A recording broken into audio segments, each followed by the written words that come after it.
মেয়েদের নিয়ে বাস্তব কিছু কথা। মেয়ে মানে চেহারা খারাপ হলে বিয়ে হবে না। মেয়ে মানে রেজাল্ট খারাপ হলে বিয়ের হুমকি শোনা। মেয়ে মানে রাস্তাঘাটে বাজে কথা শোনা। মেয়ে মানে পরিবারের জন্য প্রিয় মানুষটা বিসর্জন দেওয়া। মেয়ে মানে ভালোবাসার মানুষকে ছেড়ে অচেনা একজনকে বিয়ে করা। মেয়ে মানে বিয়ের পরে সন্তানের জন্ম নিয়ে খোটা শোনা। মেয়ে মানে সারাদিন কষ্ট করে শ্বশুর শাশুড়ির খোটা শোনা।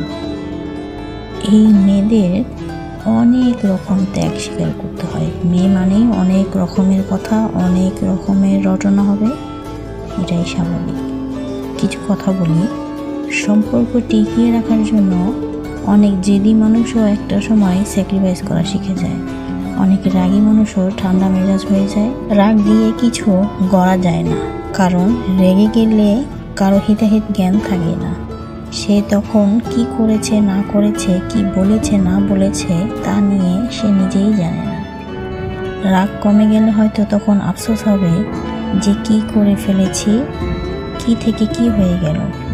এর জন্য মেজাজ হারানোর আগেই নিজেকে নিয়ন্ত্রণ করা জরুরি। এতে নিজেরা যেমন ভালো থাকা যাবে, সাথে নিজেদের সম্পর্কও ভালো থাকবে। তাই মেয়েদের নিয়ে কোনো মন্তব্য করার আগে অবশ্যই চিন্তা করবেন, মেয়েদেরও রাগ আছে, মেজাজ আছে, মেয়েদেরও ভালো মন্দ বোঝার ক্ষমতা আছে। তাই মেয়েদেরকে অবহেলা কখনোই করবেন না।